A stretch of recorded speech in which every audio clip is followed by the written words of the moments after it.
Mucaan kunis maaliin guddatti mucaan kun? Ani maqaan koo Hawwii Qajeelaan jedhama. Dhukkuba asmii fi onneedhaan qabameetanii as galeeni. Asuma keessan turee mucattii qabadhee jechuudha. Nama na gargaaruus hin qabu. Bakka abbaa warraan koo asumatti dhaqanii nagatee deemee ani fira tokko hin qabu kan achitti dhufee na ilaalu jechuudha. Namooti baay'een achumatti na ilaalu maanni namsi gargaaru hin jiru jedhu ani nama hin qabu jedha. Abbaan mucaa gaafa na gaafatanii abbaan mucaa koo badeeran jedhe. Achii mucaa na jala ciiseeyyiti mucaa kanattillee waan hin kennu dhabeeni namooti gaafa. Akkuma jalqaba viidiyoo irraa argitan waan hunduma dura waaqayyoon nagaa guutuu isiniif godhee lafa kanarraa qansiraas hojjettan waanuma barbaadanuu hojjettanii yoo jiraattan waaqayyoon galata galfadhaa. Qabaattanii osoo hin taane dhabdanii qabeenya caalu fayyaadha jechuudha. Yoo fayyaa qabaatan waa hundi ni argama. Obboleettiin teenya akkuma suuraa kanarratti argitanii fi jalqaba sagalee ishee akkuma dhageessan dhukkuba asmii fi dhukkuba honneetiin baay'ee dhukkubaatii kan jirtu eenyu malee qilleensa oksijiinii malee jiraachuutii hin dandeessu jechuudha. Maaliif jennaan namoonni asmii qaban ni beektanii baay'ee qufaasisaa inaanfana jechuudha. Akkasumallee dhukkuba dabalataa dhukkuba honneetii qabdi. Asirratti ka obboleeyyan koo silkiin irratti bilbilamee adda kutee nageenya illee sin gaafachuutii hin dageen nagaaf jaalalli waaqayyoo halaaf bakka jirtanitti isiniif haa baay'atu. Obboleeyyan koo amantaa biroo taatan yooyyaa ashama harka fuunee jirtu bakkuma jirtanitti nageen dabaliidha isiniif haa ta'u jecha. Akkasuma warreen maamila simboo taatan laayik sheer gochuu hin dagatinaa. Warreen immoo maamila simboo hin taane kottaa maamila simbootti dabalamaan isiniin jira. Obboleewwan koo viidiyoo haaratti walitti deebineetii jirra. Akkuma jalqaba argitan kana obboleettiin keenya reefu gana daa'ima firee tokkooti kan of jalaa qabdu. Ishiinillee dhukkuba hedduu baay'ee ulfaataa ta'een qabamteeti kan jirtu. Waggaa tokkoof ol mana yaalaa keessa turteetii jirti. Egaa maaltu laphee nama cabsa seetanii yeroo hammaa kana wanti laphee keenya nama cabsu keessaa dhiironni ilmoo haadha manaa isaanirraa argatanii gaafa isaan yookiin ulfeessanii yookiin immoo erga ilmoo godhatanii irraa deemanitu jira. Maaloo yaa obboleewwan koo ati haadha hin qabdu ati obboleettii hin qabdu. Akkuma haadha keetii fi obboleewwan keetii erga bakka wajjiniin dhuftee jireenya eegalte jireenyi yoo sitti cimte ilmoo dubaraa gattee hin deemin jechuudha.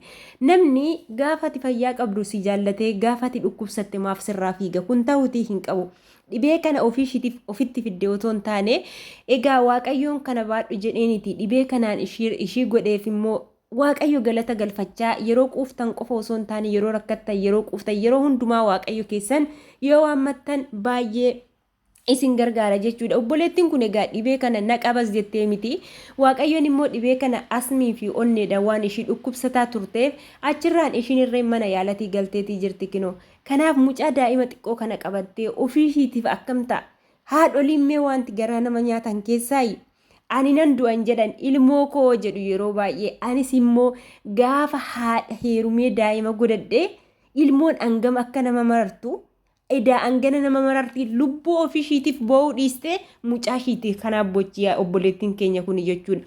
Maaliif taana yeroo baay'ee maaliif warri dhiiraa erga daa'ima irraa godhatanii edda daa'ima irraa ulfeessanii maaliif gattaniitii deemtu? Dhiiga keessanii koo firee keessanii daa'imti keessan har'a gattanii irraa deemtan kun boru guddattee bakka guddaa isin qaqqabsiisuu dandeessi yookiin immoo tarii kan jireenyi keessan ofii keessan dhuunfaa keessanitti isinii darbuu didde ilmoo keessan irratti isinii darbuutii dandeessi jechuudha. Maaliif kan gattaniitii deemtan gaafa isheen fayyaa qabdu waliin jiraattanii gaafa ishiin kufaatii ishii kuftee yookiin dhibamtee yookiin rakkattu maaliif daa'ima irratti gatamee deemama? Maaliif shamarran ulfa irratti gatameetii deemama?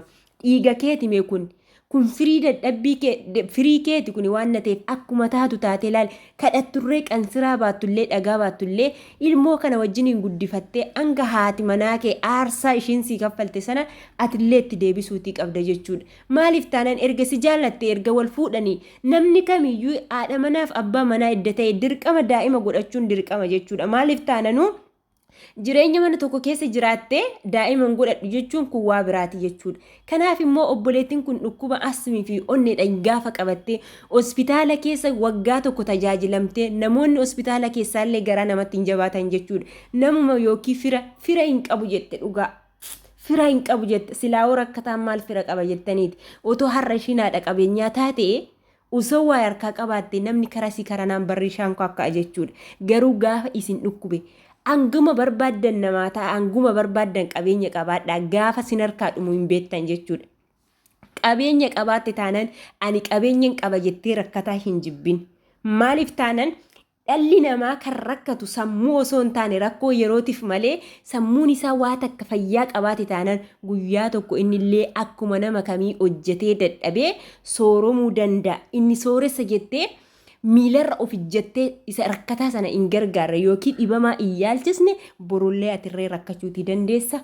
Waanuma kamiyyuu jechuudha jireenya kee kam keessattuu birrii qabaadhu fooqii qabaadhu waa barbaadde qabaadhu rakkataa bira hin darbin dhukkubsataatti quba qabdee hin darbin waan qabduun gargaara keessattuu obboleeyyan keenya dhiiraa gochoota shamarran irra qaqqabsiistan obboleettii tee dubaraa haadha keeti haati kee gaafa rakkattu bira hin tartu jechuudha kanaaf firiin ilmoon kee firii keeti waan ta'eef nama kanarratti gattee maaliif deemta amma yeroo ammaa kana miidiyaa gurguddaa irratti kan argaatii oollu laala kaan isaanii ulfa ta'anii gatamanii kaan isaanii daa'ima akkasiin daa'ima araasii qabatamanii rakkatu daandii gubbaarratti maaliif ati nama miti sammuu hin qabdu namni kun ikkoo har'a fayyee ati yookiin ilmoo godhannaa yookiin ishiin dhukkubsattuudha ilmoo maaliif irratti kadhattee irratti qansiraa hojjettee waanuma barbaadde yoo duutes wajjiniin duuta yoo jiraattes ishee faana jiraatta malee gaafa ishiin fayyaa qabdu faana jiraatte gaafa ishiin dhukkubbii fi daa'ima kana qabattu akkamiin daandiirratti gatamti jechuudha. Kanaafuu yeroo kamiyyuu gaarummaan hojjechuun ani yoon gaarii hojjedhe mataa kootiifin godha malee mataa kootiifin gaarummaa hojjedha malee yookiin haadha koof yookiin abbaa kootiif yookiin obboleettii kiyyaaf miti ofii kiyyaaf daandii milkii waaqayyoon daandii ittiin na jaallata jedhuun yoon eenyu jedhe yoon jiraadhe namaaf osoo hin taane ofii kiyyaafani gaarummaa kanan hojjedhu jechuudha. Har'a mucattii tana dubartii tana irraa dhalchee gaafa gatee deemu ishiin immoo dhukkuba asmii fi onneedhaan gaafa qabamtee mana yaalaa keessaa ba'uudhaaf namni waggaa tokko si tajaajilee eenyumtuu nama hin tajaajilu inni foon ta'ee inni ilmoo irraa godhatee ishee gatee deeme ormi akkamiin ta'a. Dhugaa namni hundumtuu garaagarummaa qaba hiyyummaan namarratti hin haftu jechuudha ati jabaattee hojjette taanaan borummoo cimtee ka'uutii dandeessa hiyyummaan harka ofii keessa laala sammuun kee nagaa ta'e taanaan jireenyi kee guutuu fayyaa qabda taanaan waaqayyoo fayyaa sii kenne taanaan mucayyoo kanarree waaqayyoon fayyaa ishii deebise taanaan fayyaa ishii argatte taanaan ammaan tana hojjettee ganaa daa'ima waa barbaadde hojjettee jijjiirama agarsiisuu dandeessi jechuudha. Kanaafuu maqaa waaqayyootiin fayyi jedhaani yoo qabaattan gargaaraa yoo dhabdan immoo kadhannaa keessaniin ishee yaadadhaa jechuudha. Obboleettiin tuni ganaa mana yaalaa keessa har'a as teessee maaliin godha yoon as keessaa bahe daa'imuma kana maaliin hin guddisa beeka daa'imti gaafa qoonqoo qabdu daqiiqaa siniif hin eeggattu warri daa'ima guddistan ni beektanii warri daa'ima qabdan ni beektan jechuudha. Rakkinni namaa osoo ofii keetiif rakkatin rakkinni namaa kasi ubu kan rakkinni namaa baay'ee sin eenyu jedhu sinitti dhagahamu hangam akka sinitti dhagahamu argaa.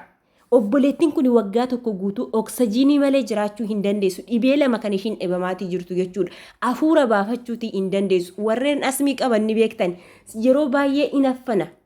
Hafuura baafachuu hin danda'an har'a garuu obboleettiin tun daa'ima dhalattuu harkatti qabattee dhibeedhaan qabamtee gaafa akkasiin rakkattu abbaan manaa immoo gatee deemuun kuni maalidha nama sammuudhaan yaadumoo nama sammuudhaan hin yaadne jettanii yaaddu kun baay'ee ulfaataa jira obboleeyyan kun keessattuu yeroo hundumaa shamarran waanuma meeqan miidhamna nuti waanuma meeqan miidhamna gaa galata waaqayyoo har'a garuu mucayyoon kun fayyuu dandeessi waan na ta'eef namni gaafa ati fayyaa qabdu malee gaafa dhibamtee kinoo hospitaala ciistu firan qabu jette dhageessaniirtu viidiyoo ishii silaa yoo qabaatte yoo malee yoo dhabde eessaa fira argatta daasboraatu fira argata malee ishiin iyyeettiin tun eessaa fira argatte garuu kan fira argachuutii qabu kan qabeenya qabu osoo hin taane warreen akkasiin rakkatanii mana yaalaa keessatti mana hidhaa keessatti daandirratti rakkataniif yoo beela baastan yoo dheebuu baastan yoo wayyaa takka lama yoo qabaattan tokko itti uffistan lubbuun keessan galgala mana waaqayyootti boqonnaa argatti jechuudha. Kanaafuu warreen obboleettii kana gargaaruu barbaadan akkaawuntiin ishii ni jira waan ta'eef akkaawuntii ishiitii irratti illee gargaaruu dandeessu.